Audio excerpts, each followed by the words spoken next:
right. Well, welcome to another Doc Talk. This is a little bit different than some of our other Doc Talks in that I have the pleasure of having a guest speaker today. So someone that some people in my clinic may know. But again, an important topic of habits and goals and sort of how those tie into health. I think it seems a little bit obvious how that might be, especially as maybe a doctor who really focuses on lifestyle habits. So again, a lot of different words we can use for that, but we'll definitely dive into that. And of course, that is Karalyn Jones, currently my health coach and front desk person, and she's been doing a great job just learning kind of what we're trying to do here as a direct primary care and really deliver kind of the motivational part of what I, sort of subscribe maybe as a plan, or prescribe rather as a plan. So the only other thing I'll say after that is just our standard disclaimer. Again, this is I am a doctor. I might be the doctor of some people listening or some people even in the room. However, this is not a doctor-patient relationship that's formed through this communication. This is just for general information purposes. And again, I have, and I don't think Karalyn has any conflicts of interest to report, meaning, again, we have no financial ties to anything we sort of talk about as far as products, books, podcasts, etc., mentioned in this talk. All right, and with that, I'll let you take over.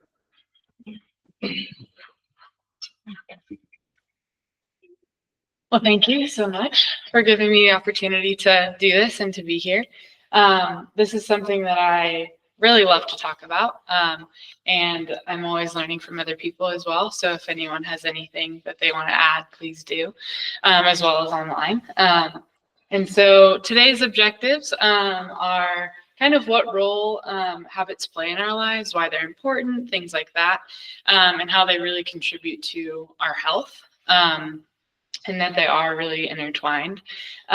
We'll talk through kind of the habit loop and the dopamine in our bodies and kind of the neuro pathways of those things and how they tie into habits and motivation.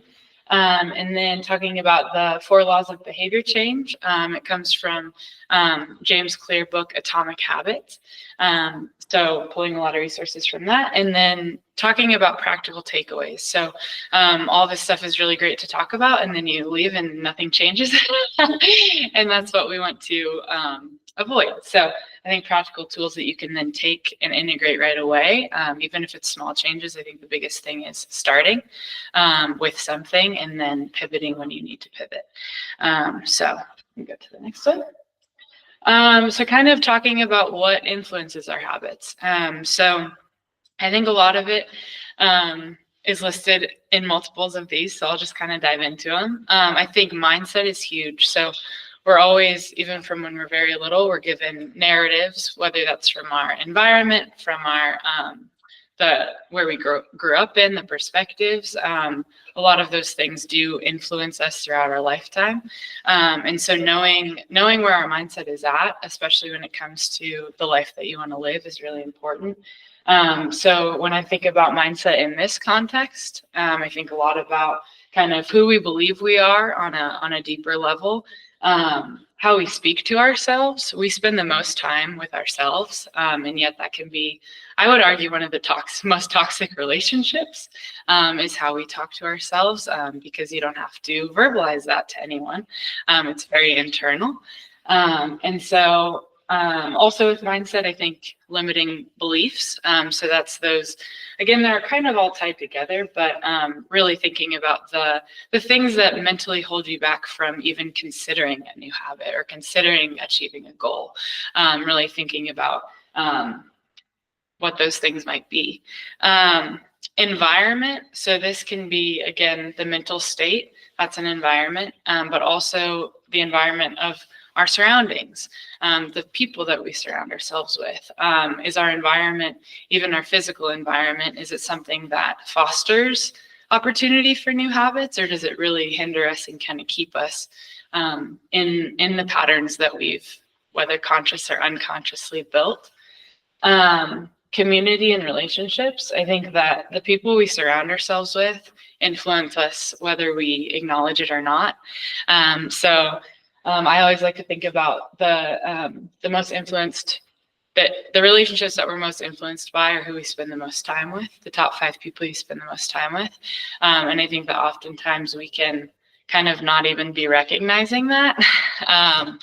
And it can, you just pick up those things. So whether it's even their headspace and kind of how they think about things, or the phrases they use, or how they talk about other people or situations, we're sponges in a lot of those ways. And so we're often picking up that energy from people. And so doing an audit of that and recognizing, do I actually want to become more like these people, or do I actually not want to become more like those people? So it's just really good to be honest about that and to evaluate that. Talking about systems or lack of systems, when I think of systems in this way, it's very much so the things that you have built into your life that are now muscle memory, that you don't have to think about doing. So it could be like a routine. Say your morning is you wake up right away and you drink your coffee. You probably don't think about every single morning, I'm going to wake up and drink my coffee. It's just part of the system that you've built.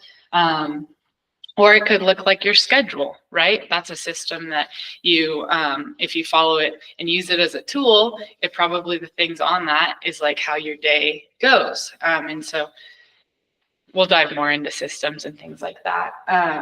I think a lot of this has to do with self-awareness and being honest with yourself. I think that is definitely at the root of a lot of creating the life that you want. Because if you're not fully aware of kind of what your lifestyle looks like, or the habits that you have, or the relationships you have, you can't really change anything. So awareness is huge.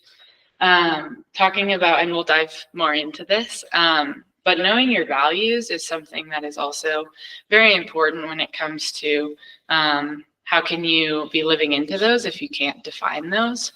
And talking about, we'll talk about identity-based goals versus immediate goals, and that really ties into that. And then boundaries, being able to say yes or say no, whether that's even internally with yourself or with those relationships you have, or how you're spending your time. I think boundaries are a very important thing when it comes to the life that you are building and the habits that you have. So yeah, is there anything you would add to that? Yeah, I mean, I'll just tie in a little bit of the, biology, science, nerdy part of it. With mindsets, again, there's evidence for things like what you believe, let's say an intervention or a medicine will do for you changes the outcomes of said, intervention. So again, this is kind of the nocebo or placebo effect. Both of these, there's kind of the belief effects that have been shown in different kind of studies. So mindsets are important and affect, our biology in really interesting ways that I think we're still discovering. The other thing that kind of ties this together too is, a phenomenon called coupling that we've seen in certain kind of sociologic studies. Basically, this refers to that certain types of behavior are coupled with environment in really intimate ways, essentially. So kind of one of the more stark cases is things like suicide. So, when there were these really prevalent gas ovens and these mixed natural gas kind of, supply in homes in England, there was a huge spike in suicides because there was a big availability of it. And they were all by sort of this gas intoxication. It was because it was a very convenient kind of clean way to, off yourself essentially, right? But there are all these other phenomena that are coupled to certain environmental factors. Sometimes it's place, sometimes it's availability of certain things. So just realizing that these are, I think some people hear this and sort of say, well, I can just sort of think myself out of that or whatever. And it's like, okay, to some degree, I think you can, but realizing this has a real influence on you, at least, even if that's smaller or bigger, right? That you can argue, but I think that's the point I would make there, is that these things are more important sometimes than we give it credit for, probably. So living intentionally, I think this really goes into kind of the root of building habits and goals and things like that.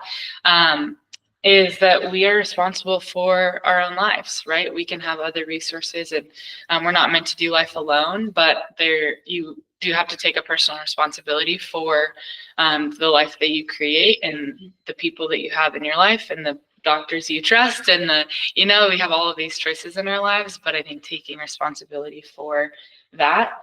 And I encourage that more in a positive way, right? I think that having that ability is a privilege, and to be able to do that is such a big part of being human and the human experience. And so I think having wonder and dreaming, I think that this kind of goes into those limiting beliefs. I think oftentimes we don't even allow ourselves to just dream of the possibilities or to even think about what the outcome could potentially be.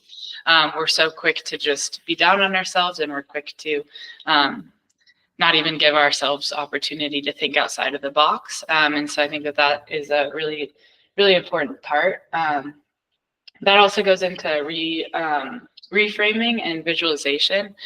This is a tool that can be used in a lot of different settings and for different things. But I think in this context, it's really, again, thinking about what could happen and what could those other if you have a habit, for example, that you want to break, are you putting forth that energy of what would a reframe of that habit look like? What would, if I didn't do that habit or that thing, what would my life look like? What could it look like?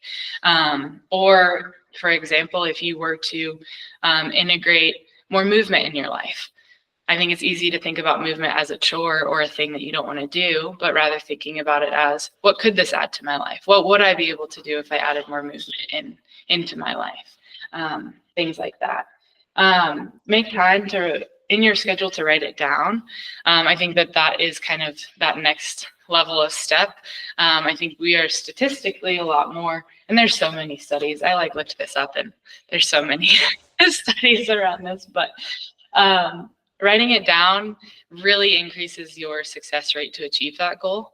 And so oftentimes me being one of them, I have so many different ideas, but the ones that I actually take action on are very much more when I write them down. I'm sure there's connections between physical activity and the connection that it has with our brain. And so write them down, make it a priority to write them down. Talking about identity-based goals versus immediate-based goals.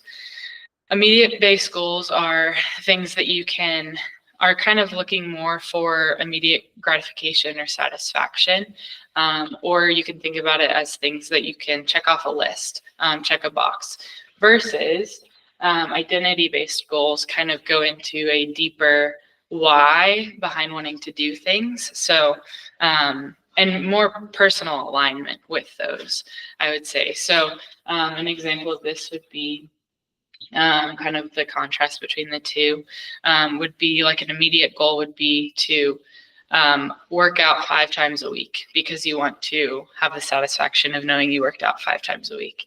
That is a great goal to have, but the difference between that would be an immediate-based goal. An identity-based goal would be more so, I am integrating movement and exercise into my life because I want to be a healthy person. I want to envision the type of person that I aspire to be, and then build my habits and goals around that. Does that make sense? So identity is a lot more zooming out to see who you want to become, the type of person you want to become. And immediate goals are a lot more gratification based in the moment now, shorter term, more task oriented, that kind of stuff. Systems and making things more automated. Again, we'll kind of dive more into that when we talk about practical things, but I think when we are really integrating the life that we want to have and being intentional with that, we only have so much capacity. We only have so much brain power. We only have so much willpower. And the more that you can build into your life that you don't have to think as much, but you can fall back on the systems that you've put in place, the more successful you're going to be with those things. Routine, this really ties into what I just mentioned. I think combating those the need for choice is very important, because as humans, it's not really a matter of if you're going to lose motivation. It's really when you're going to lose motivation. If you're setting things out in a way that are more just relying on the desire to do it, rather than, no, I have this thing in place and now I've made the plan and now I'm just going to follow through with that. Those are very different things. Building community around your goals and your habits, I think, is really important. Again, we're not supposed to do life alone. And I think that this goals and dreams and aspirations and even your habits can be very quiet, and they can be very unknown. But I think that the more you can live into those, and the more that you can share those with people, again, having those close people that really know what your goals are, what direction you're trying to go. An example for me is, I just recently noticed this explicitly in my life, but sleep is something that's very important to me. You guys know this. And it's something that over time, in the last, I would say 3 to 5 years, I've really made a priority, because my job prior to this was in the coffee industry, and we were open from 5 a.m. until 11 p.m. was our operating hours. And so my circadian rhythm would go from waking up at 3:30 to then waking up or going to bed at 1 or 2. And it just, it was a great time. But I have grown out of that and really made it a priority to prioritize sleep in my life. And so that looks like investing in a bed that's comfortable, investing in the environment, the temperature, the darkness, all of these things. And so why I mention that is because people will invite me to go do things, or they'll be like, you can stay at my house because it's more convenient. And I'm like, no, I got to go to my bed because sleep is really important to me. And so things like that, it's like when people, and so now people are like, oh no, she's going to go sleep at her house. Sleep is really important for her. And so I think it's just really important to be explicit about the things that are important to you, be explicit about the life that you're trying to build, that kind of stuff. Because hopefully it also shows the people that are really in your corner. Because if people try to start kind of combating those things and saying like, oh, Karalyn, you can sleep when you're dead. It's like, okay, yeah, no, I could totally do that. But I'm choosing to not do that. It can really show you the people that are in it for the long haul with you and in it for the right reasons. And again, those close 5 people in your life are really important. I am a big proponent on positive reinforcement. I think that we are so much more, as humans, I think this even goes back to when we're little. If you think about like a child being disciplined, they're going to want to do the opposite thing. And I'm sure that there's reason for that and science backing to that. But I think that there is,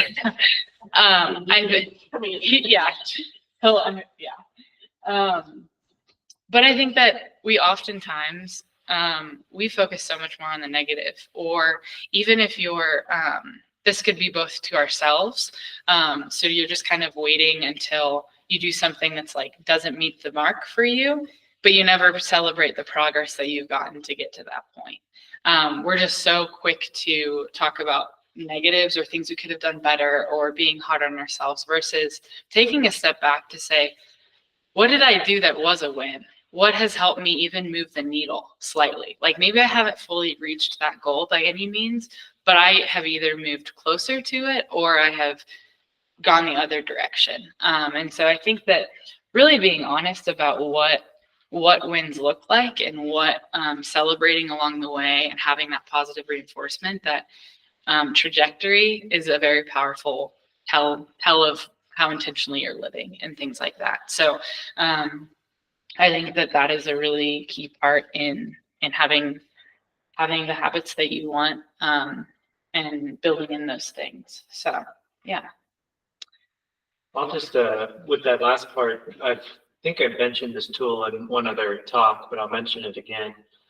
So if you do have, let's say, something more on the negative side, to put a positive spin on it would be, okay, let's write down whatever, the sort of thing you didn't like about the situation. And then you're going to do basically a 30-day and a 6-month recall on that, right? So now you sort of turn this negative into something that you're going to sort of see if I can improve in my life, right? So it becomes a sort of practical tool rather than just being dwelling on sort of how you might have failed in some certain situation, right? So that's another way that's not directly like a positive reinforcement, but it turns, let's say, a negative into your life into potential for growth, which is, I think, what we all want, right? It's the dwelling on that negative that I think starts to get pathologic. So, and so much about awe and intentionality. Again, so much of this is now has, again, a ton of evidence for it, and with positive reinforcement as well. It's like what we see even in really negative punishment situations. What happens is that the person being punished just wants to please the punisher. They're not really trying to even tell the truth, let's say, in like interrogation situations. For example, people don't necessarily tell the truth when they're being tortured. They just tell the person what they think they want to hear because all they want is that to stop. Right. So that's what the evidence kind of shows, is when you take negative to the extreme, negative reinforcement to the extreme, that's basically what happens. So that happens in different small ways too, let's say, with less negative reinforcement.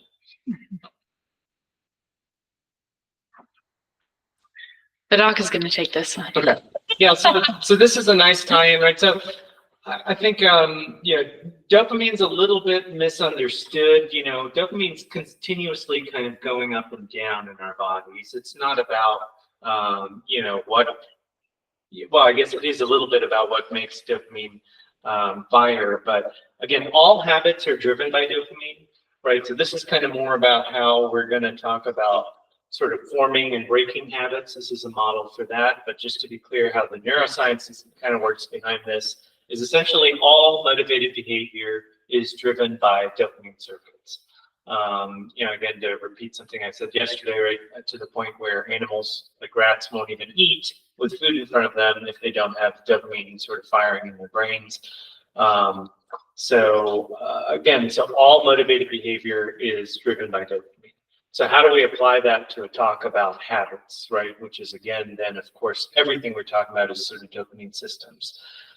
So then what we're going to say is, again, things that sort of release dopamine very quickly at high amounts, right? Those are things that are basically habits that are very reinforcing, or behaviors, let's say, that are, from a neurochemical perspective, extremely reinforcing. So these are things like on the maybe more healthy side, like eating, okay, to a balance, right? Reproduction, right? These are natural things that have been built into our systems. So sleeping, we have a pressure to sleep, right, biologically. Some sort of getting up and doing something, right? We have some sort of drive to go and do something in the world, right? So, but then we have the modern world, which has basically been built on capturing that dopamine, right, and sort of capturing your attention. And so that's where, other habits like reading the news starts to fire dopamine, or whatever, getting on social media starts to fire dopamine, or taking cocaine starts to fire dopamine, right, in ways that were not possible for human beings, let's say 2,000 years ago, 10,000 years ago. Or perhaps, maybe they had cocaine out. But again, it's just, let's say, from the other biological drives we have, these levels go up much faster, much higher, to the 100, 200 times kind of levels, right? So that's where, when we talk about habits, and toxic habits, right, can be largely because, explained with this neurobiology of, they cause dopamine in a certain part of the brain to go up very quickly and very high, right? Which is not really, let's say, quote unquote, natural, right? In sort of a more ancient life, perhaps, in a world that's full of now kind of just everything firing dopamine all the time. Not just our media or drugs, or again, not just it's everywhere, right? The wellness shops, coffee, sweets, whatever, all these things fire dopamine systems. So hopefully that ties in a little bit of how habits and neurobiology are involved. And so where do we go from there, right? Again, I would say you have to just realize this is what's going on, right? So if you're engaged in behaviors that are these very high, reward, and this, again, dopamine can be released both for very highly pleasurable things as well as painful things, right? So we have to remember this, the pain stimulus, right, again, might be like adventure sports or something else like that, that really, fires that pain signal, but that still also fires that dopamine up very high, right? So the types of habits we choose for our life then will set us up for either success or failure, right, of how compulsively we might sort of engage in those habits. Okay, so again, all three. So yes, so basically that's kind of the biology and the neurobiology, let's say, behind all of these systems that drive what we call habits, or let's say even more largely, almost any motivated behavior. So craving, motivation, all of these kinds of words really could be used. So whether that's healthy behavior or maybe addictive behavior, right? Again, all of it is explained by the same biology. Again, this is not about willpower, right? So systems versus willpower. This is biology. This is very basic biology, and it takes an immense amount of prefrontal cortex kind of willpower to overcome some of these types of drives. You can't expect a person to have that kind of power, right? You have to sort of set up something outside of that, right? So then you have to, let's say for drug addiction, that looks like taking away the drug, right? That's the first step. Because again, if you keep stimulating this, then the body adapts to that and only is now feeling pleasure in these heightened states, right? And cannot no longer feel pleasure, let's say, in sort of a normal, mundane kind of life, right? And again, I would argue that that's a very dangerous place to be for lots of reasons, right? And then habits just define identity, meaning, again, like, what are we as a sort of identity, if not sort of a compilation of the habits we engage in? That is who we are, right? I mean, ultimately, right, that's what we're doing in the world, the kind of behaviors we engage in has to sort of define our identity, right? And we have to be honest with ourselves, right, that is the case, right? And if we want to say, I am a healthy person, or I am a doctor, or I am whatever, then I have to be engaged in certain habits. Maybe if I don't even like those habits of submitting all of my CME hours to boards and all the certificates I have to do, and et cetera, right? But those are the habits I have to engage in to call myself a family medicine doctor, right? Just as an example. But again, that can be, again, you can imagine how you can apply that to all sorts of other ways in your life. I think that's most of what I wanted to say with this slide. Yeah, no, I think that was a great example. Because I think you can also think about it as, like, an example I thought about is, like, who do you want to be as a friend, right? What do you have to do to show up for your people?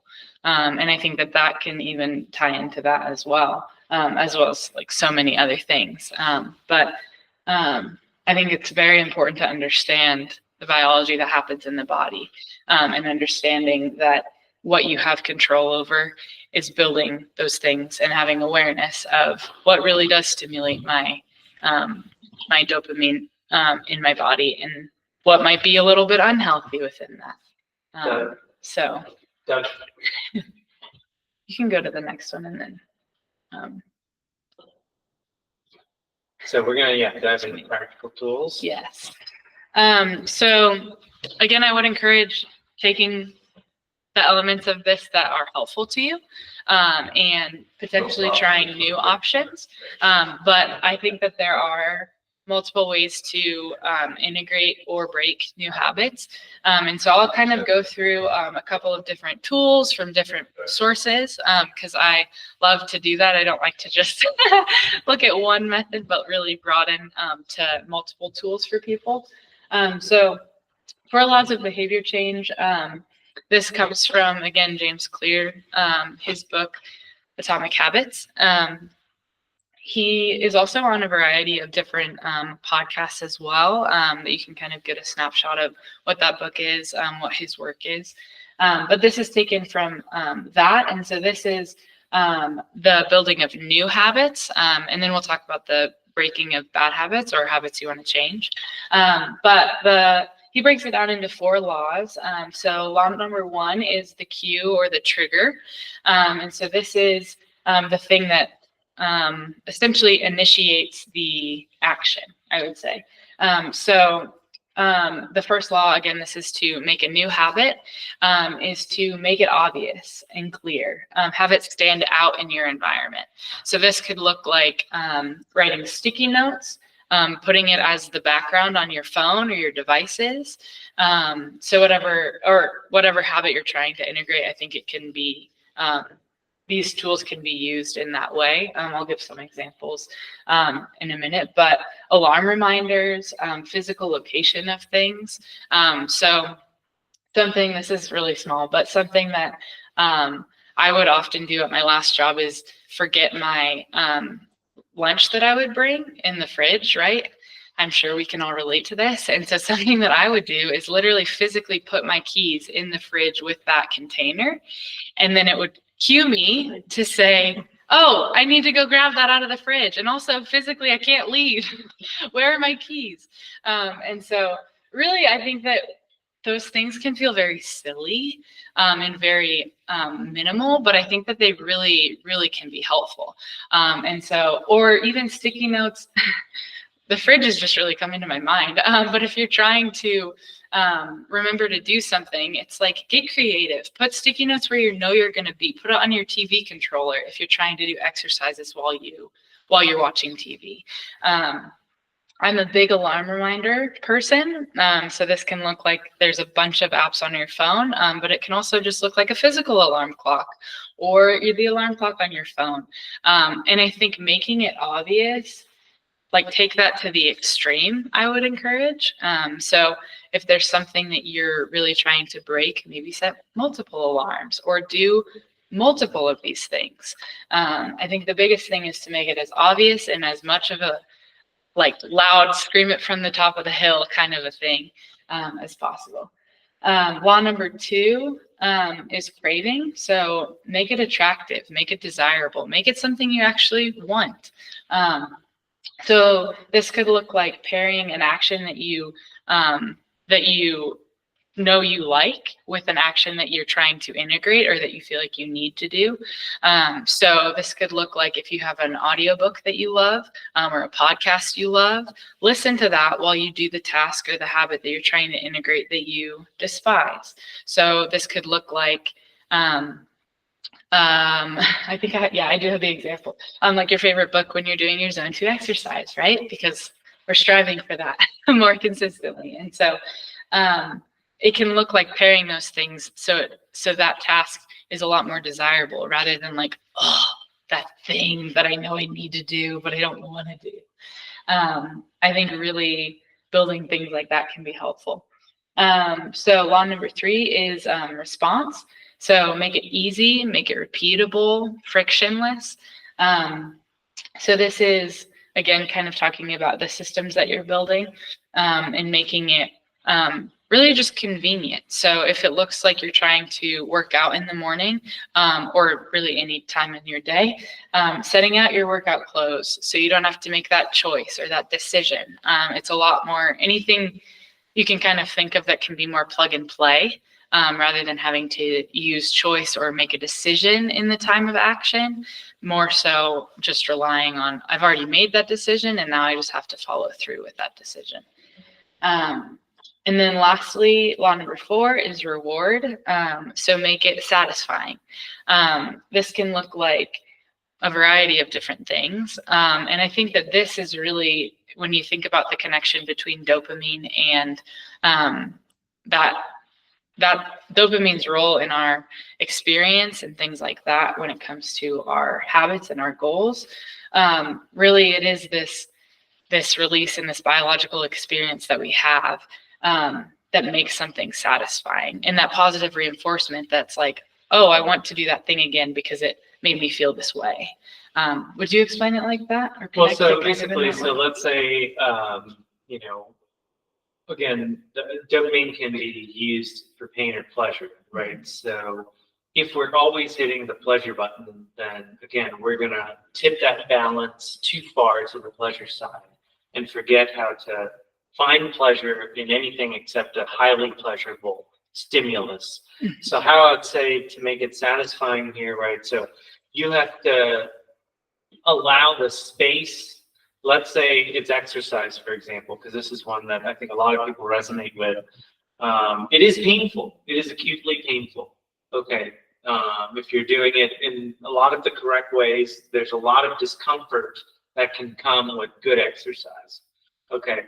But then what we're talking about here is noticing that once you hit a certain threshold and you're doing it right, there is this runner's high or pump or other kind of things people describe in the fitness community, right? And that is sort of this pain response on the dopamine side, right? So having the space to say like, no, this is something, right? Appreciating that. So then after the workout, for example, I might say,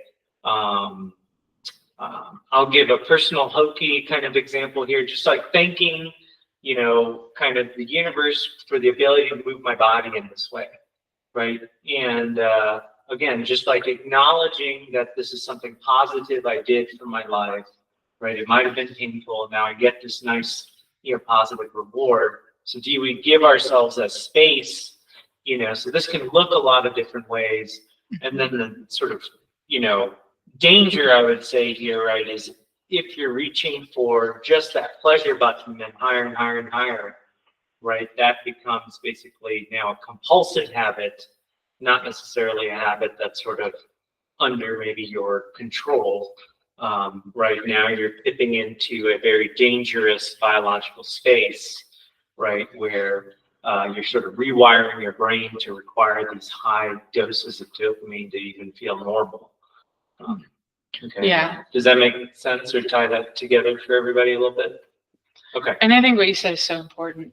You have to allow the space for and the opportunity to actually be integrating the thing that you're wanting to integrate. Like you can't just jump to law 4 without actively being engaged in the rest of the process. So this is kind of this is really about awareness, right, of this, right? Because this is happening whether we know it or not. This is sort of a loop that's sort of playing in our brain. Mm-hmm. The other thing I'll sort of mention here, right, is that there's something called sort of the scarcity loop that's talked about by Michael Easter. He's got a book called that, The Scarcity Loop. And basically what he talks about here is sort of the biological drive that, again, it's basically this gone, to the max, right? So what happens is when we have a variable reward, okay, then the brain really sort of gets way more interested in that. So let's say this is how a slot machine works, right? Why do slot machines? People that you wouldn't think ever like slot machines, right? They're just totally captivated by slot machines, right? Because again, it's a biological drive that we all have that's driven in social media. Many things are sort of built on this drive. When I post, I don't know how many likes I'm going to get and what comments I'm going to get. There's a variable reward, quote unquote, right? And there's quick repeatability, which is a good thing, right? Because then that helps you set that habit. But you have to be careful about what that reward is. And if it's variable, right? And now you set yourself up for sort of, again, to sort of fall into this compulsion cycle rather than that healthy habit cycle, right? So rather set the reward. Tell myself, this is my reward. Don't make it variable, right? My reward is not like day to day. One day I get ice cream, one day I get this, whatever. No. First of all, don't make sugary food.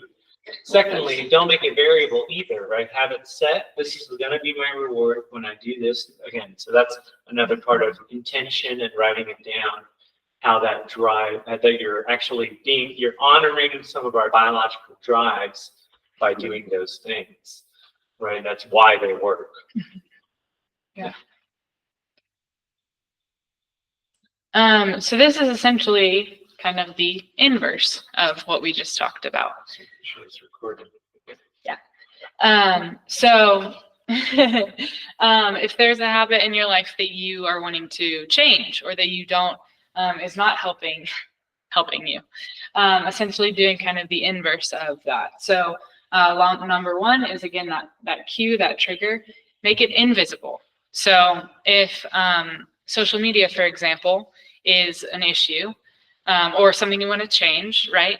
There are apps within your phone, even just your settings, that can then turn those apps off after a certain time or a certain time limit.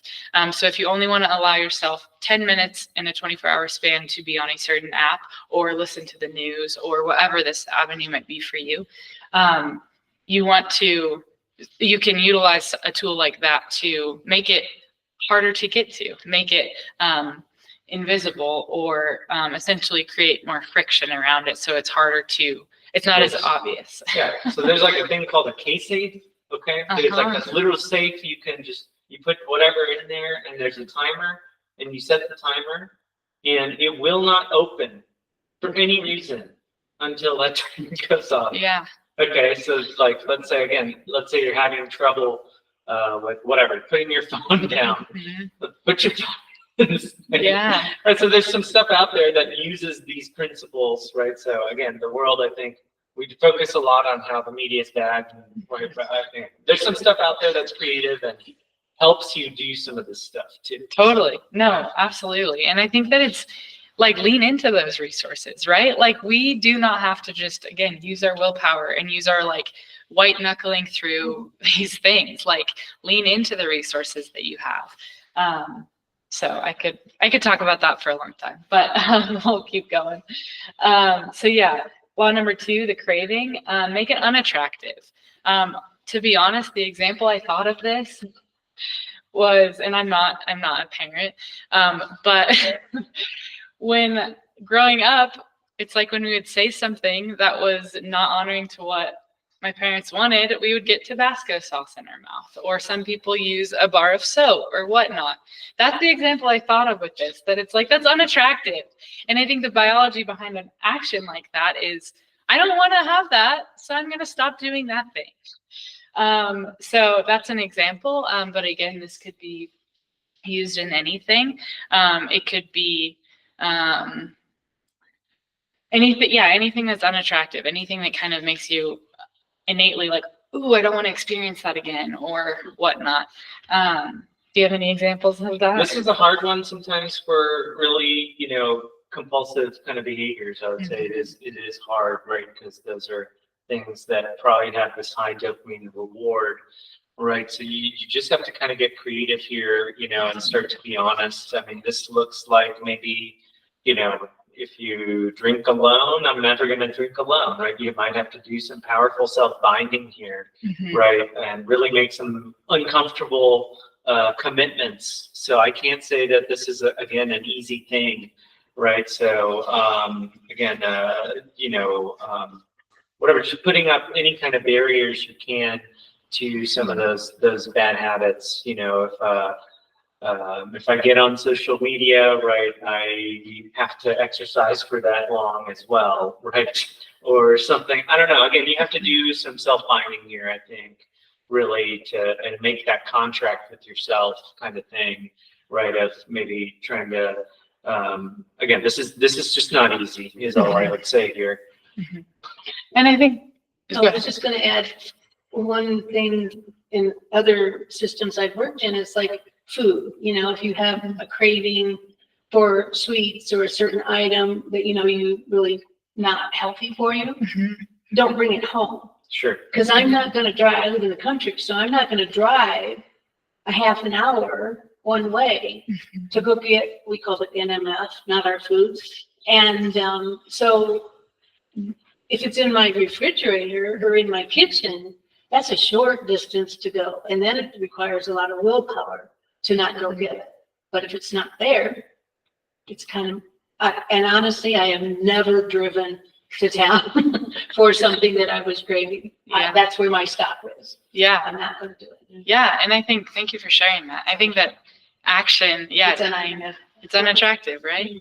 Yeah, tying Or difficult action too, with that's it. a little bit in the difficult, but like maybe the unattractive too is, again, yeah, like, yes, it's like tying this to other, you know, again, I would say self-binding and tying this to other behaviors is kind of what this can look like with a lot of the more compulsive things. Let's say I have a sugar craving, right? I have to, whatever, now do guided meditation about my craving, or, you know, 10 squats or whatever, you know, so again, sort of tying this right to maybe a behavior that is maybe on the positive side, right, that you're trying to promote, right, to every time I have that cue, right, and craving, then I'm going to sort of respond rather by doing something sort of unattractive and difficult, quote unquote. And then maybe it's a behavior that eventually you learn to like, you know, hopefully if it's a positive thing you're doing, like exercise or whatever, meditation. But anyway, so that's how I sort of think about that. Yeah. Yeah, and kind of making it, these really, I feel like, tie together. I think the big picture is make it less desirable, make it less of those things, but making it unsatisfying. So this can be very small pivots. It doesn't have to be these like 0 to 100, like one day I'm going to do this thing that's very ingrained in me that I've done my entire life, to the next day like cold turkey. That's not really realistic. That's not how our bodies work or our brains work. But it could even look like, what is a small pivot that could adjust those things? So an example I thought of is like, if there's a food that we don't want to eat, it's like, again, pairing that with something that is uncomfortable or dissatisfying. So then it's like, okay, my brain is associating those two things a little bit more. And then again, you're moving the needle towards the direction you want to go. Again, I think it's situational, but yeah, I mean, sort of in the eating and food realm, I might say this is like food journaling, right? Write down everything you eat, right? And if you really have, let's say, a lot of compulsive eating behavior, then that's probably going to be not very satisfying for you to look at that list at the end of the day. Or let's say combine food journaling with a daily weight, right? Now you're tying these things together and you're seeing, right? It's definitely difficult and unattractive sometimes to maybe write down again if that's really your problem, right? Or again, when we fall into states of, let's say, definitely compulsive kind of use, right? So this involves, again, the tool, I would say, and I'm taking a lot of this maybe straight from Dopamine Nation too, right, is radical honesty, right? So these are the other tools here, right? So you have to start being honest with yourself. Writing down a food journal is honest, right? Taking a daily weight is honest. That's looking at that directly and being honest with yourself, and then putting that maybe on a piece of paper. Even better might be sort of sharing that with another trusted individual, right? Whoever that is, that's going to be sort of accepting and supportive in your life on that issue, right? And so those are, I would say, are some of the practical ways this looks in one's life, right? And some of the sort of tools to get there and practices sort of to get there. yeah. It seems that a lot of what you're both saying is that achieving balance. Too much dopamine is not good. Continuously, so we're trying to balance that, and as well as these behavior changes and so on. We're trying to create a balance in our life. Absolutely. Yeah. And so that's some literature from Dopamine Nation. She cites a lot of the science there. And then, Andrew Huberman, if you listen to his podcast, he'll talk about the dopamine wave pool is the concept he talks about, right? Which is basically, again, talking about, okay, if you make a big splash, right, then the waves are going to be really wild, right? And that might be kind of cool and fun. But what we're maybe looking for at another time of our lives might be actually calm water, right? With just little ripples that are, again, also beautiful and cool and, in their own right. So, that's kind of another analogy, right, of what we're trying to do with dopamine here, right? So if we're kind of slapping that water really hard, right, with, let's say, cocaine or, again, sort of these really big stimuluses, right, then, okay, great, then that's what we're going to need to sort of feel satisfied, right? This ties into maybe the macronutrients and happiness of sort of that satisfaction, right? And, how do we get that satisfaction, right? Is not that we want more, but we actually want less, right? Because it's halves over once is sort of that satisfaction equation we talk about in the macronutrients of happiness, right? And so, again, solution to that equation is want less. And how do we, again, do that is to want less of these high dopamine hits, right? Is essentially what we're getting at. To kind of tie some of these concepts together and how they sort of affect our biology. Right. So again, that unsatisfying, right? So maybe looking for that pain balance, right, to all of these pleasure kind of things, right? Realizing that yes, no pain, no gain has some truth to it, right? It's not that it's never pain or never pleasure. It's definitely that balance if we want to sort of have that healthy dopamine wave pool.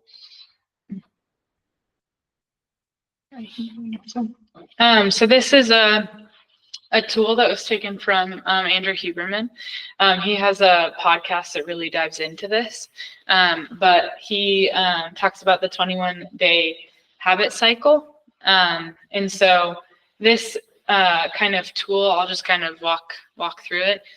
So select a few habits that you want to integrate, and you want to choose a manageable number of new habits that obviously you don't want to start everything, your whole life isn't going to be turned upside down in one, you have to stay realistic, but really focusing on your top 2 or 3 that you're really serious about, right? And that you really want to make happen, and have a 21-day period for these. Commit to performing these habits consistently. Again, I think taking it seriously, taking your goal of integrating this new habit seriously for 21 days. And this period of time is really meant to help really get your brain in the habit of that habit, and really training those pathways to have it be more muscle memory rather than just using your willpower in your brain. Kind of the next step is evaluation phase. So after those first 21 days, you want to spend the next 21 days testing how those new habits have become. So if you're still thinking about them, they have not become muscle memory yet. So really evaluating what are the things that I don't have to think about anymore that are just part of what I do. It's just part of my lifestyle. Assess which habits you're able to perform consistently in that way, and which ones you're not. The adaptation and reflection. If some habits haven't become that, you really want to decide whether or not they are really a habit you want, and really something that you want to keep working on, or if you've given it your really solid try and it's not actually serving you the way you thought it would. And yeah, if you kind of need to pivot, I would say that that's kind of like the pivot point. And then repeat or expand. So if you, obviously this is a tool that you can really continue to do throughout your life, honestly. And I think that even just a tool like this can be really helpful when it comes to having a tool that you can continue to use. And so I think that this is also a really good tool in terms of actually knowing, continuing to have awareness is really important, and to know if something is actually working or if I'm actually taking something serious anymore or not. So again, Andrew Huberman has a whole podcast about this. And so if this is a tool that resonates with you, I would highly encourage you to listen to that podcast. And yeah. Yeah. Go ahead. I think what you said before was important, that don't overwhelm yourself with, okay, like today I'm going to do 27 things that all require major effort, Totally. So I would say start out with one or two manageable, maybe only one, until you start to see that you have incorporated, that you're not thinking about it anymore. Totally. And that's when you can add the next one, knowing that that other one is kind of being taken care of. Because we get, in this world today, we just, in any world, but we get so overwhelmed. We have so much stuff coming at us all the time that if we have impractical, we're asking too much of ourselves, then it's not going to work. Totally. And then that sets you up for failure. And Totally. that's not something you like. Yeah, because then you're discouraged and you're like, well, if I failed at 3 out of See, I told you I wasn't going to do it. Yep, exactly. I would totally agree. I think starting with 1 or 2 is definitely a good. You don't want to overwhelm yourself by any means. And kind of the opposite of this would be, again, sort of avoiding that stimulus, right? It probably takes at least this 21-day period, let's say, to wash out kind of a really high dopamine stimulus. Let's say a sort of a bad habit of whatever. Again, I keep using drugs because that's sort of the far extreme example of, again, realize that food or whatever, gambling, all these things, sex addiction can all be a drug too, or replace some of these things. But again, just realizing that if you're respecting the neurobiology, right, you have to avoid these stimuli for at least this 21-day period. Most people say 4 weeks, right? Really, a month is what most, 1 to 2 months is what most, I would say 1 month at a minimum is what most sort of addiction medicine, like people might say, is sort of a necessary kind of period, right, of not engaging in that behavior. So just again, that would be the sort of inverse of this. Right, if we're trying to break that habit. And again, I think that this is very much so, like, we keep using that phrase systems. Like, this is a system, right? Because it's just a matter of time before day 3 hits and you're like, I don't want to do any of this anymore, And it's like, no, I actually wrote down my goal of 21 days or a month or 60 days, and I'm going to commit to that. Regardless of how I feel, regardless of how I know that this is what I want and this is what I'm going to do. So this is, again, one of those systems that you can integrate. So. And it's also a trust thing. We lie to ourselves more than we lie to anyone else. And your brain hears that. You've made a commitment to do something, and then you kind of slack off and then you're not doing it. Well, your brain remembers that. Yeah. And so the next time you go to do something, it's like, are you sure you're going to do it? Because again, it's always talking. And so we have to learn to trust ourselves. And this is probably a really good way to start that in process. Totally. Yeah. And I think that oftentimes people talk about confidence, right? Like we want to be confident in what we're doing, but confidence is a practiced skill. Like the people you admire and look up to that are confident did not just one day decide, I am confident. It's that they have worked at that skill and become that. And I think it's the same thing with being confident in yourself and trusting yourself. It's like you need to practice that skill every single day. You can't just expect it to happen. So or truth telling, right? So same way that maybe lying to yourself is kind of a skill, right? If that's the skill we hone, then that's the one we get good at. Right. And the more that we're honest to ourselves and to others, I would say, the other thing here is that the two are sort of also contagious, right? So when you start to sort of, we all have this social phenomenon of we tend to, again, we have these literal like mirror neurons, right, that are meant to sort of try to be empathic in some way and mirror what's happening in an environment.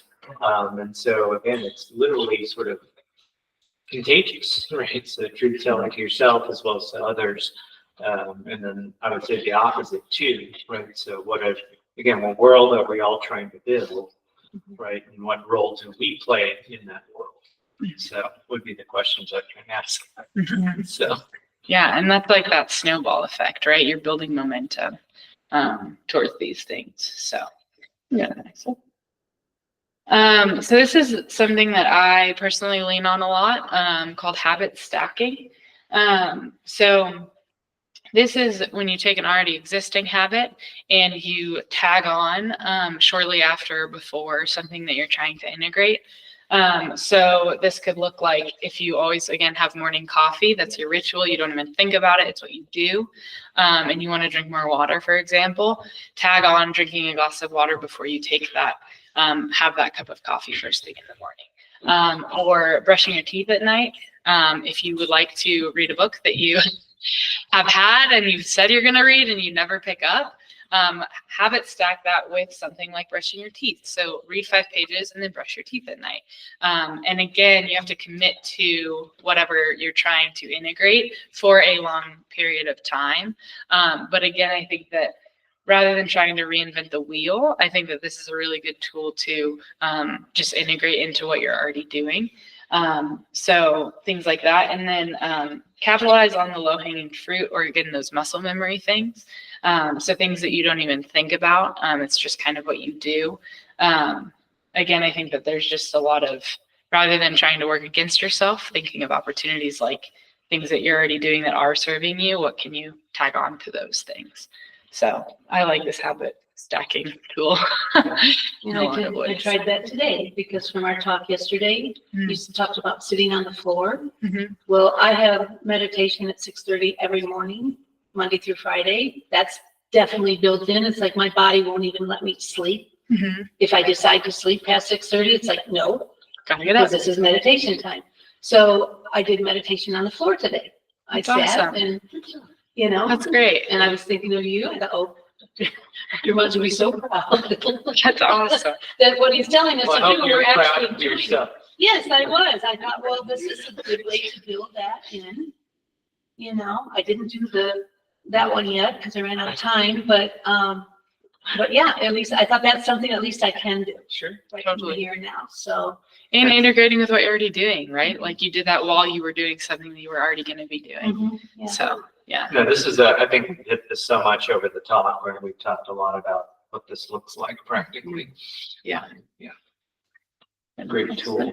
Or just again, a framework, right? If we have sort of just a way to think about things, sometimes that's sometimes we have the right framework and we can get to the solution. So SMART goals is an acronym that if you Google SMART goals PDF, you can find endless templates that can really help to actually physically, when we talk about writing something down, can be really tangible tool to use. And so the acronym is S, so specific, being clear and well-defined. So this is the what, why, where, when, getting as specific as you possibly can. Because again, when you're in this headspace to make the plan, that's when you're making the choices. Not when you're in the moment to say, oh, what did I want to do? How was I? Again, you want to just really condense when you're making the choices and when you're making the actions.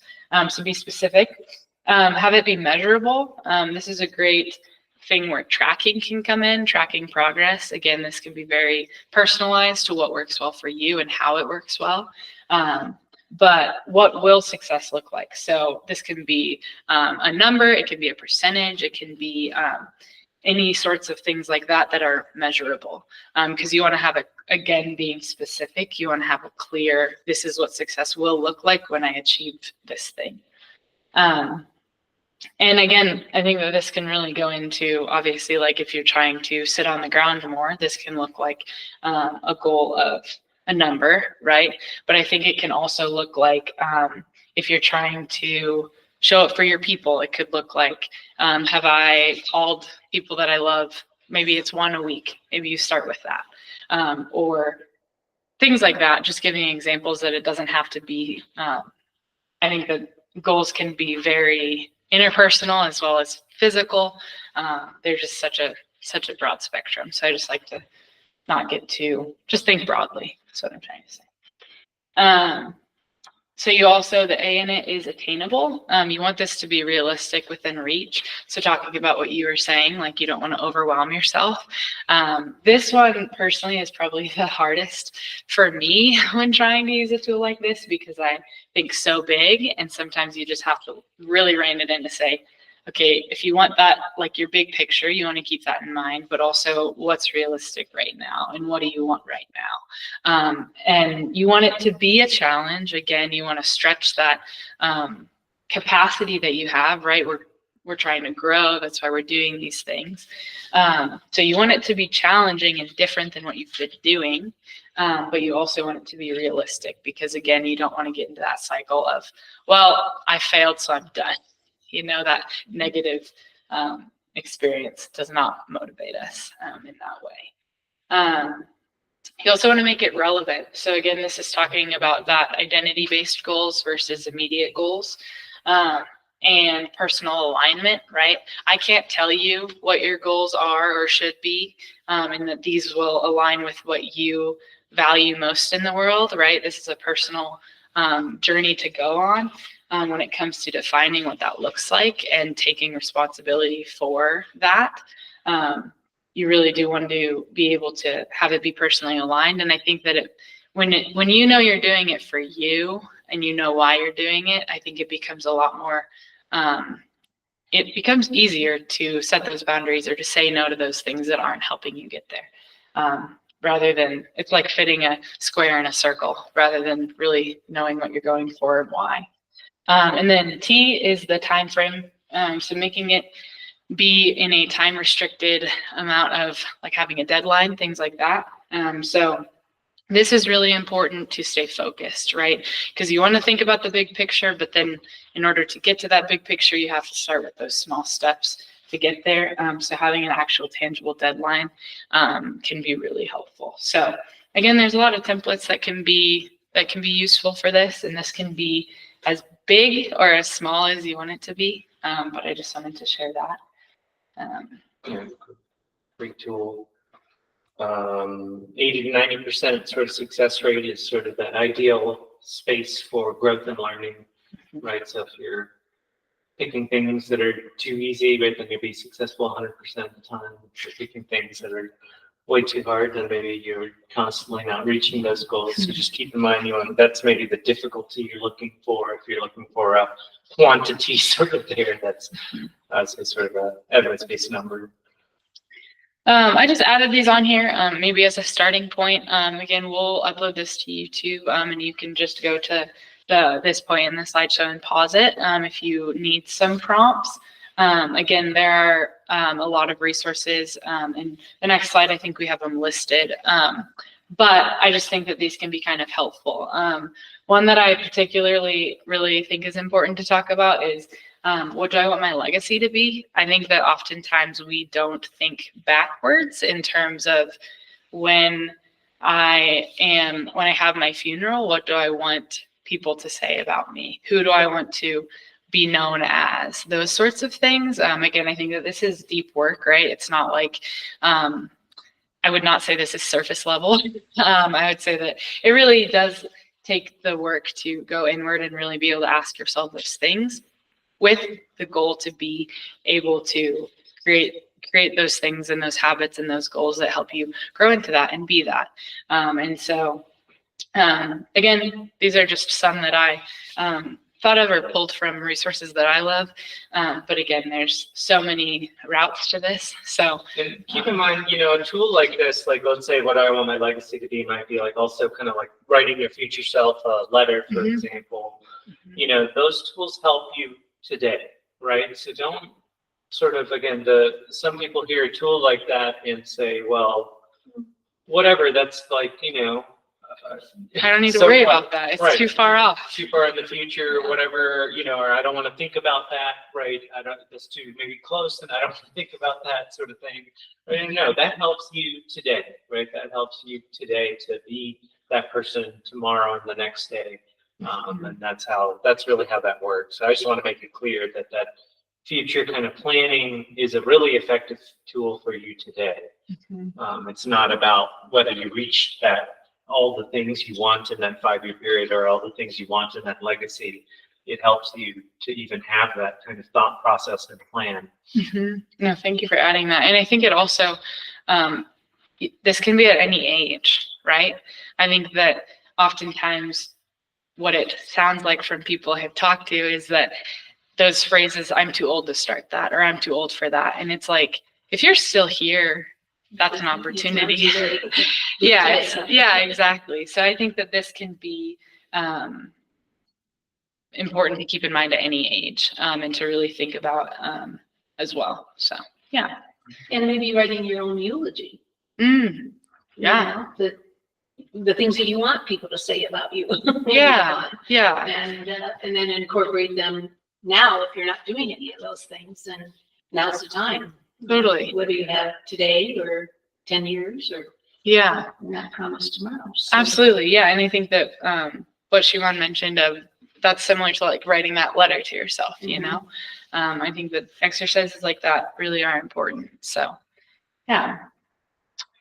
And then, these are just some resources that I personally have taken a lot from, but there are so many great people out there that are doing work in this area. And so whatever resonates most with you, whether podcasts, YouTube videos, books, any things like that, like exercises and tools, the internet is a plethora of those kind of things. And so if you're a physical person that likes to write things down, I think those can be really helpful. That